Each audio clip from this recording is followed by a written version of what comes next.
Hi friends, welcome to my channel. நம்ம இந்த வீடியோல எதை பத்தி பார்க்க போறோம்னா also யூஸ் பண்ணி நம்ம sentence எப்படி மேக் பண்றது அத பத்தி தான் நம்ம இந்த வீடியோல கிளியரா பார்க்க போறோம். ஓகே फ्रेंड्स, வீடியோக்குள்ள போறதுக்கு முன்னாடி நம்ம சேனலை ஃபர்ஸ்ட் டைம் பாக்குறீங்கன்னா Subscribe பண்ணுங்க. இந்த வீடியோ உங்களுக்கு பிடிச்சிருந்தா லைக் பண்ணுங்க. ஓகே, வீடியோக்குள்ள போகலாம். ஓகே, இல்ல ஃபர்ஸ்ட் பாருங்க, அவள் வருகிறாள் அப்படினா நம்ம எப்படி பேசுறது? அவள் வருகிறாள் அப்படினா இப்போ நம்ம சாதாரணமா என்ன சொல்லுவோம்? அவ வாரா அப்படின்னு சொல்லுவோமா? அப்ப அவ வாரா, அவ வருகிறாள் அப்படின்னு சொல்லும் போது நம்ம சிம்பிள் பிரசன்ட் படி நம்ம பேசுவோம். அப்ப ஃபர்ஸ்ட் சப்ஜெக்ட் she, அடுத்து வாரதுக்கு இங்கிலீஷ்ல என்னது? come. இந்த சிம்பிள் பிரசன்ட் படி நம்ம என்ன சேர்ப்போம்? கூட எஸ் சேர்ப்போம். எஸ்ஓ எஸ்ஓ எஸ் சேர்ப்போம். இல்ல எஸ் தான் சேர்க்கிறோம். she comes அப்படின்னா அவள் வருகிறாள். நம்ம இது சாதாரணமா அவ வாரா அப்படின்னு சொல்றதுக்கு இத சொல்லுவோம். இது அவளும் வருகிறாள் அப்படி சொல்லணும்னா அவ வாரா, ஆனா அவளும் வாரா அப்படின்னு சொல்லணும்னா அவளும். இதுதான் என்னன்னா இந்த ஆல்சோ, அதுக்கு நம்ம போடுறது அவளும். அடுத்து நான் சினிமாவுக்கு போறேன் அப்படின்னு சொன்னா அவளும் சினிமாவுக்கு வாரா அப்படின்னு நம்ம சொல்லுவோம்ல. அடுத்து நான் அத பார்த்தேன், நானும் பார்த்தேன் அப்படின்னு இன்னொருத்தன்னு சொல்றான். இப்போ நான் பார்த்தேன் ஒரு விஷயத்த, ஆனா இன்னொருத்த என்ன சொல்றா? நானும் அத பார்த்தேன் அப்படி சொல்லுவோமா? அப்ப நானும் அவளும் அவனும் அப்படி நம்ம சொல்லுவோம்ல. அப்படி சொல்றதுதான் என்னன்னா ஆல்சோ யூஸ் பண்ணணும். நானும், ஐ ஆல்சோ, ஓகே, அவளும், she ஆல்சோ, ஓகே. அந்த சப்ஜெக்டுக்கு அடுத்து ஆல்சோ வரும். ஆனா எல்லாத்துக்குமே அப்படி கிடையாது. எதுக்குன்னு சொல்லிட்டார. இப்போ நம்ம சப்ஜெக்ட் அடுத்த வெர்ப் எழுதணும் அப்படின்னா அந்த சப்ஜெக்டுக்கும் வெர்புக்கும் இடையில ஆல்சோ வரும். ஓகே, அப்ப அவளும் அப்படின்னா என்ன? ஆல்சோ. she, அவள், சப்ஜெக்ட் என்ன? she, ஆல்சோ கூட சேர்க்கும் போது அவளும். அவள்னு மட்டும்னா she, ஆனா அவளும் அப்படின்னு சொல்லும் போது she ஆல்சோ. ஓகே, இந்த ஆல்சோக்கு மீனிங் மேலும், கூட அப்படின்னு. ஓகே, நானும் அவளும் அப்படின்னு சொல்லுவோம்ல. அப்படி சொல்ற இடத்துல நானும் விளையாடினேன், நானும் சாப்பிட்டேன் அப்படின்னு நம்ம சொல்லுவோம்ல. நானும் அங்க சாப்பிட்டேன், அடுத்து நானும் அங்க போயிருந்தேன், அவளும் அங்க போயிருந்தா அப்படி நம்ம சொல்லும் போது அந்த நானும் அவளும் அவனும் அவர்களும் அடுத்து மீராவும் அப்படி நம்ம சொல்லுவோம்ல. அப்படி சொல்லும் போதுதான் நம்ம இந்த ஆல்சோ சரி. ஓகே, அப்போ இதுக்கு என்னன்னா ஈவன் நம்ம சேர்த்தாலும் ஒண்ணு இல்ல. ஈவனும் என்னது? கூட அப்படின்னு தான் மீனிங் வரும். ஓகே, ஈவன் போட்டாலும் ஒண்ணு இல்ல, இல்ல ஆல்சோ போட்டாலும் ஒண்ணு இல்ல. ஓகே, அப்போ பாருங்க, she also. அடுத்து சாதாரணமா வருகிறாள், வாரதுக்கு இங்கிலீஷ்ல come. கூட என்ன சேர்ப்போம்? எஸ் சேர்ப்போம். she also comes அப்படின்னா அவளும் வருகிறாள். அவள் வருகிறாள்னா she comes. அவளும் அப்படின்னு சொல்லும்போது she also comes. இது சப்ஜெக்டுக்கும் வெர்புக்கும் இடையில வரும். ஓகே, சப்ஜெக்ட் அடுத்த வெர்பு வந்தாச்சுன்னா அந்த வெர்புக்கு இடையில ஆல்சோ வரும். நெக்ஸ்ட் பாருங்க, நானும் அவளுக்கு கால் பண்ணேன். நம்ம சொல்லுவோம்ல, நானும் அவளுக்கு கால் பண்ண, ஆனா அவ அட்டன் பண்ணல. அப்ப நானும் அப்படின்னு சொல்லும் போது நானும் அவளுக்கு கால் பண்ண. அப்ப நானும்னா ஐ, அடுத்து ஆல்சோ. நான்னா ஐ, நானும் அப்படின்னா ஐ ஆல்சோ. ஓகே, அடுத்து அவளுக்கு கால் பண்ண. இது என்ன? இதுல ஃபார்ம்ல இருக்கு, பாஸ்ட் ஃபார்ம்ல இருக்கு. Okay, past. கால் பண்ணுனேன். ஓகே, பண்ணுகிறேன்னா அது பிரசன்ட், பண்ணுனேன் அப்படின்னா அது பாஸ்ட். அப்போ சிம்பிள் பாஸ்ட் டென்ஸ் படி எப்படி எழுதணும்? ஃபர்ஸ்ட் சப்ஜெக்ட், அடுத்து ஆல்சோ வந்துச்சுன்னா அதுக்கு அடுத்து வெர்ப். இல்ல வெர்ப் எது? கால் பண்றது. அப்போ கால்டு. யாருக்கு கால் பண்ண? அவளுக்கு. அவளுக்குன்னா her. Okay, I also called her அப்படின்னா நானும் அவளுக்கு கால் பண்ணேன். இது நான் அவளுக்கு கால் பண்ணேன் ஆனா அவ எடுக்கல அப்படி சொல்லுவோமா? அப்ப நான் அவளுக்கு கால் பண்ண அப்படின்னு சொல்லணும்னா இல்ல சப்ஜெக்ட் ஐ, நான். ஓகே, ஐ, அடுத்து கால் பண்ணுனேன், இது பாஸ்ட் ஃபார்ம்ல தான் இருக்கு. அப்போ கால்ட். யாருக்கு? அவளுக்கு. her. I called her அப்படின்னா நான் அவளுக்கு கால் பண்ணேன். நானும் அவளுக்கு கால் பண்ணேன் அப்படின்னு சொல்லும்போது I also called her. Okay. அடுத்து நெக்ஸ்ட் பாருங்க, நானும் அங்க போயிருந்தேன். நம்ம சொல்லுவோம்ல நானும் அங்க போயிருந்தேன் அப்படின்னு. அப்போ நானும் அங்க போயிருந்தேன் அப்படின்னு சொல்லும்போது பாருங்க, போயிருந்தேன். போனேன் அப்படின்னா அது பாஸ்ட்லயே முடியும். போனேன் அப்படின்னா அது சிம்பிள் பாஸ்ட் டென்ஸ். ஓகே.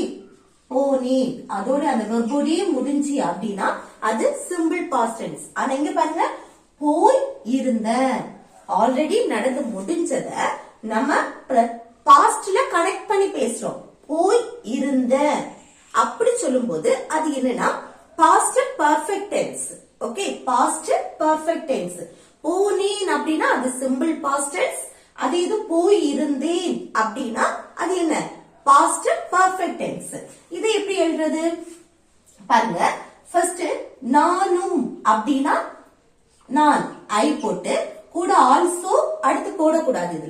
இதுல என்னன்னா இங்க நம்ம போய் இருந்தேன் அதுக்கு என்னது? பாஸ்ட் பர்ஃபெக்ட் டென்ஸ் தானே. அதுக்கு நம்ம என்னன்னா had யூஸ் பண்ணுவோம். ஆக்சிலரி வெர்ப் had யூஸ் பண்ணுவோம். அந்த had எழுதிட்டு ஓகே, அடுத்து நம்ம இங்க வெர்ப் எழுதுவோம்ல, அந்த வெர்ப் எழுதுறதுக்கு முன்னாடி ஆல்சோ போடணும். ஆல்சோ போட்டுட்டு தான் அடுத்து வெர்ப். வெர்ப் என்ன ஃபார்ம்ல இருக்கும்? பாஸ்ட் பர்ஃபெக்ட் டென்ஸ்க்கு V3 ஃபார்ம்ல இருக்கும். அதான் போயிருந்தேன். அப்ப போறதுக்கு இங்கிலீஷ்ல go. கோட பாஸ்ட் went, அடுத்து பாஸ்ட் பார்ட்டிசிபிள் gone. ஓகே. அடுத்து எங்க போயிருந்த? அங்க. அங்கன்னா there. ஓகே. நானும் அங்க போயிருந்தேன் அப்படின்னா I had also gone there. இப்போ இந்த ஆல்சோ வந்து எங்க வந்திருக்கு? சப்ஜெக்ட் அடுத்து வெர்ப் வந்துச்சு அப்படின்னா அந்த சப்ஜெக்ட்டுக்கும் வெர்புக்கும் இடையில வரும். இதே இது இந்த சப்ஜெக்ட் அடுத்த ஆக்சிலரி வெர்ப் had வந்துச்சுன்னா had, have, has இப்படி வந்துச்சுன்னா அந்த had, has, have இதெல்லாம் தாண்டி தான் இந்த ஆல்சோ வரும். ஓகே, அந்த ஆக்சிலரி வெர்புக்கும் அந்த மெயின் வெர்புக்கும் இடையில வரும். நல்லா ஞாபகம் வச்சுக்கோங்க, ஆக்சிலரி வெர்புக்கும் மெயின் வெர்புக்கும் இடையில ஆல்சோ வரும். ஓகே, அப்போ I had also gone there அப்படின்னா நானும் அங்க போயிருந்தேன். அது இது அவனும் அங்க சாப்பிட்டான். நம்ம சொல்லுவோம்ல நானும் அங்க சாப்பிட்டேன், அவனும் அங்க சாப்பிட்டான் அப்படின்னு சொல்லுவோமா? அப்ப அவனும் அப்படின்னா he, அவனும் அப்படின்னா he போட்டுட்டு அடுத்து இங்க பாருங்க அங்க சாப்பிட்டான். அது பாஸ்ட்லயே முடிஞ்ச விஷயம். அப்ப சிம்பிள் பாஸ்ட் டென்ஸ் படி எழுதும் போது அடுத்து வெர்ப் வரும். சாப்பிடுறதுக்கு இங்கிலீஷ்ல என்னது? eat. அதோட பாஸ்ட் ate. அப்போ இந்த சப்ஜெக்ட்டுக்கும் வெர்புக்கும் இடையில என்ன வரும்? also. he also அவனும் அடுத்து சாப்பிட்டான் ate. எங்க? அங்க. அங்கன்னா the. ஓகே, அப்போ he also ate there அப்படின்னா அவனும் அங்க சாப்பிட்டான். நெக்ஸ்ட் பாருங்க, நானும் நாளைக்கு உன்னுடன் வருவேன். நம்ம சொல்லல நானும் நாளைக்கு உன் கூட வருவேன் அப்படின்னு, என்னையும் கூட்டிட்டு போகணும் அப்படின்னு. அப்போ நானும் நாளைக்கு உன்னுடன் வருவேன் அப்படி சொல்லணும்னா இப்ப பாருங்க, உன்னுடன் வருவேன் அது ஃபியூச்சரை மெயின் பண்ணுது, வருவேன் அப்படின்னு. அப்போ ஃபியூச்சரை மெயின் பண்ணும்போது நம்ம என்ன சேர்க்கணும்? சிம்பிள் ஃபியூச்சர் டென்ஸ் படி will சேர்ப்போம் தானே. ஃபர்ஸ்ட் பாருங்க, சப்ஜெக்ட் நான்னா ஐ போட்டுட்டு அதுக்கு அடுத்து என்ன வரணும்? சிம்பிள் ஃபியூச்சர் டென்ஸ் படி நம்ம will சேர்ப்போம். will போட்டுட்டு அதுக்கு அடுத்துதான் ஆல்சோ, அடுத்துதான் மெயின் வெர்ப். மெயின் வெர்ப் என்ன? வருவேன், வரக்கூடிய செயல். அப்போ கம். ஓகே, அடுத்து யார் கூட? உன்னுடன். உன்னுடன்னா with you. அந்த உடன் அதுக்கு with போட்டு you, உன்னுடன் with you. என்னைக்கு? நாளைக்கு, tomorrow. ஓகே, இல்ல பாருங்க, இந்த will இந்த auxiliary verb have, has, had அடுத்து will இப்படி எல்லாம் வந்துச்சு அப்படின்னா அந்த வில்லுக்கும் ஆக்சிலரி வெர்புக்கும் மெயின் வெர்புக்கும் இடையில தான் ஆல்சோ வரும். அப்போ I will also come with you tomorrow அப்படின்னா நானும் நாளைக்கு உன்னுடன் வருவேன். நெக்ஸ்ட் பாருங்க, நானும் நேற்று அவர்களை பார்த்தேன். நான் சொல்லுவேன், நான் நேற்று அவங்கள பார்த்தேன். அப்போ இன்னொருத்தங்க என்ன சொல்றாங்க, நானும் நேற்று அவங்கள பார்த்தேன். அப்ப நானும் நேற்று அவர்களை பார்த்தேன், அவங்கள பார்த்தேன் அப்படின்னு சொல்லணும்னா எப்படி சொல்றது பாருங்க. பார்த்தேன் அது past tense, simple past tense படி எழுதுறோம். என்னது முடிஞ்சு போன விஷயம். அப்போ சிம்பிள் பாஸ்ட் டென்ஸ் படி எழுதும்போது எப்படி, நானும், நானும்னா ஐ போட்டு ஆல்சோ. ஓகே, சப்ஜெக்ட் ஐ அடுத்து ஆல்சோ, ஏன்னா சிம்பிள் பாஸ்ட் டென்ஸ். அப்போ அடுத்து என்ன வரணும், வெர்ப் தான் வரும். அதனால சப்ஜெக்ட்டுக்கும் வெர்புக்கும் இடையில ஆல்சோ போடுறோம். அப்போ பார்க்கிறதுக்கு இங்கிலீஷ்ல சி, பாஸ்ட் சா. ஐ ஆல்சோ சா, நானும் பார்த்தேன். யார, அவர்களை. அவர்களைனா தம், அவர்களைனா தம். இன்னைக்கு நேற்று, நேற்றுனா எஸ்டர்டே.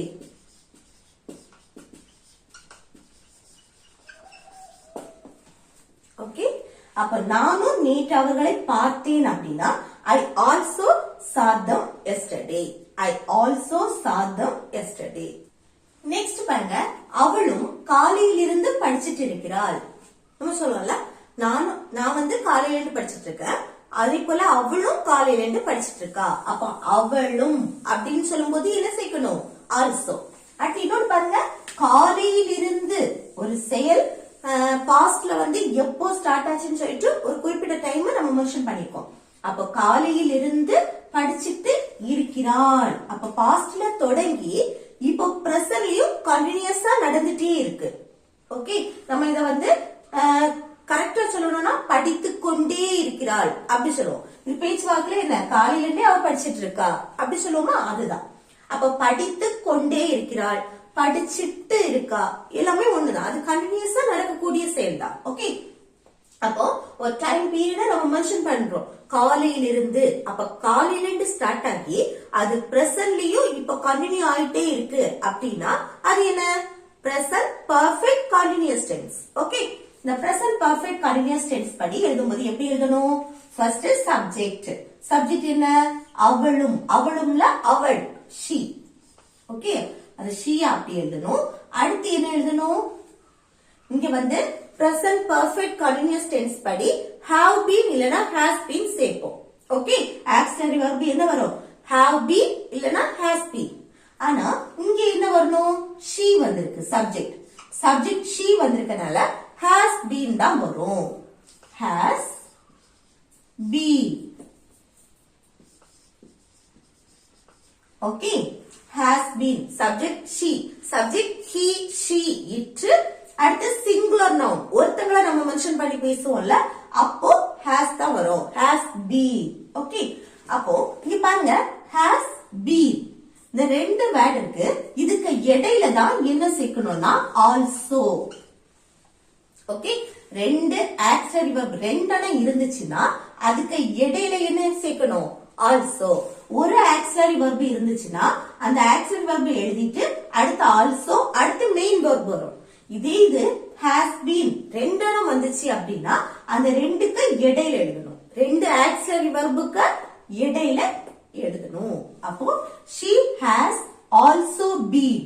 ஓகே, அடுத்ததா என்னது, மெயின் வெர்ப். இல்ல மெயின் வெர்ப் என்ன, படிச்சிட்டு இருக்குது. அப்போ படிக்கிறதுக்கு இங்கிலீஷ்ல ஸ்டடி, கூட என்ன சேர்ப்போம்னா ing. ஏன் ing சேர்க்கிறோம், இது வந்து கண்டினியூஸா நடந்துட்டே இருக்கக்கூடிய செயல். ஓகே, அப்போ கண்டினியூஸுக்கு நம்ம என்ன சேர்ப்போம், ing. வெர்ப் எழுதிட்டு கூட ing சேர்ப்போம். அடுத்து காலையில் இருந்து, காலையில் இருந்துனா அந்த இருந்து அதுக்கு சின்ஸ் போட்டு அடுத்து மார்னிங்.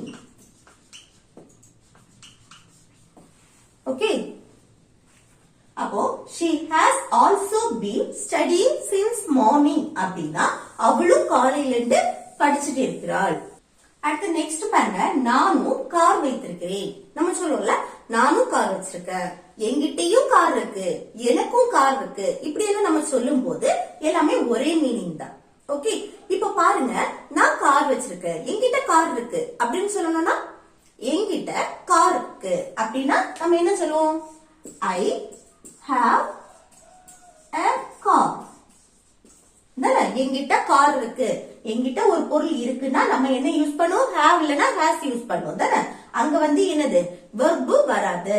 அப்போ ஐ ஹாவ் a car அப்படின்னா என்கிட்ட கார் இருக்கு, நான் கார் வச்சிருக்கேன் அப்படின்னு சொல்றது. ஓகே, அடுத்து இதே இது, நானும் கார் வைத்திருக்கிறேன், என்கிட்டயும் கார் இருக்கு, அப்படி அந்த நானும் என்கிட்டயும் அப்படின்னு சொல்லணும்னா இது எப்படி எழுதலாம் பாருங்க. ஐ போட்டு சப்ஜெக்ட் போட்டுட்டு அடுத்து இந்த ஹேவ்க்கு முன்னாடி வரும், இதுலதான் ஆல்சோ வரும். ஓகே, இந்த இடத்துல ஒரு பொருள் நான் வச்சிருக்கேன் இல்ல அவ வச்சிருக்கா அப்படின்னு சொல்ற இடத்துல அவளும் கார் வைத்திருக்கிறாள் அப்படின்னு சொல்லும் போது she சப்ஜெக்ட், ஷீக்கு அடுத்து ஆல்சோ. ஒரு பொருள் நீங்க வச்சிருக்கீங்க அப்படின்னா அதுல have has முன்னாடி நம்ம என்ன யூஸ் பண்ணுவோம்? Also. I also have a car. Okay, I also have a car. நானும் கார் வைத்திருக்கிறேன். நெக்ஸ்ட் பாருங்க, என் அண்ணனும் ஒரு மருத்துவர். நம்ம சொல்லுவோம்ல, என் ஹஸ்பண்ட் வந்து டாக்டரா இருக்காரு அப்படின்னு ஒருத்தவங்க சொல்றாங்கன்னா நம்ம சொல்லுவோம் என் அண்ணனும் டாக்டர் தான் அப்படின்னு சொல்லுவோமா. அப்போ என் அண்ணனும் ஒரு மருத்துவர் அப்படி சொல்லணும்னா எப்படி பாருங்க, என் அண்ணனும் சப்ஜெக்ட் என்ன? My brother, my brother. அடுத்து என்னது? இங்க பாருங்க, ஒரு மருத்துவர். இது ஒருத்தவங்களோட நிலையை நம்ம சொல்றோம். ஓகே, பொசிஷனை சொல்றோம். அப்ப அந்த இடத்துல நம்ம என்ன மெயின் வெர்பு யூஸ் பண்ண மாட்டோம், மெயின் வெர்பு வராது. ஓகே, அங்க மெயின் வெர்பா என்ன யூஸ் பண்ணுவோம்? பி வெர்ப் தான் மெயின் வெர்பு. அப்போ ஒருத்தவங்களோட நிலையை சொல்லும் போது அங்க என்னது? பி வெர்ப தான் நம்ம சேர்ப்போம். அப்ப இங்க பி வெர்ப் என்ன வரணும்? இஸ். பி வெர்ப் என்னலாம்? am, is, are, was, were, will be.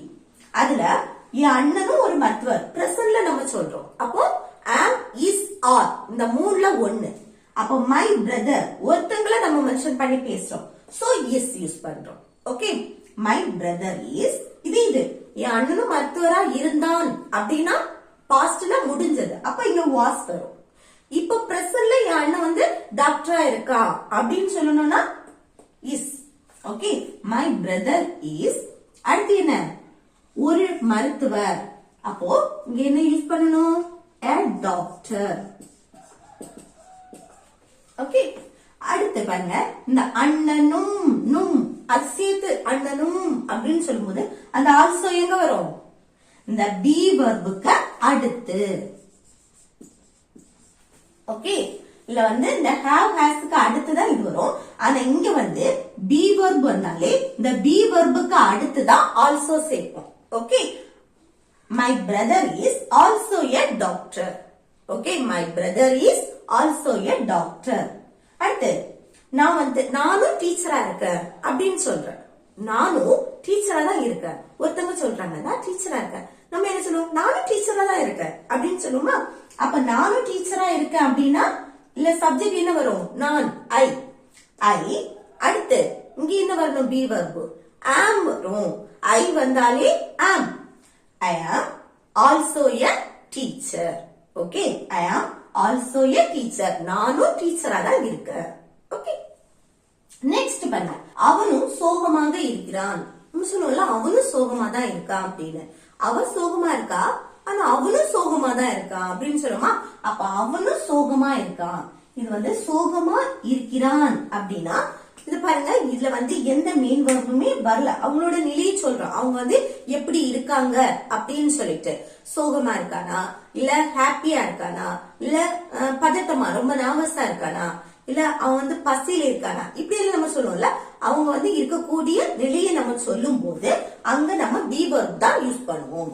இப்ப பாருங்க, அவனும் அதுக்கு சப்ஜெக்ட் ஹீ போட்டுட்டு அடுத்து என்ன சேர்ப்போம்? B verb. B verb is. Okay, he வந்தாலே இஸ்.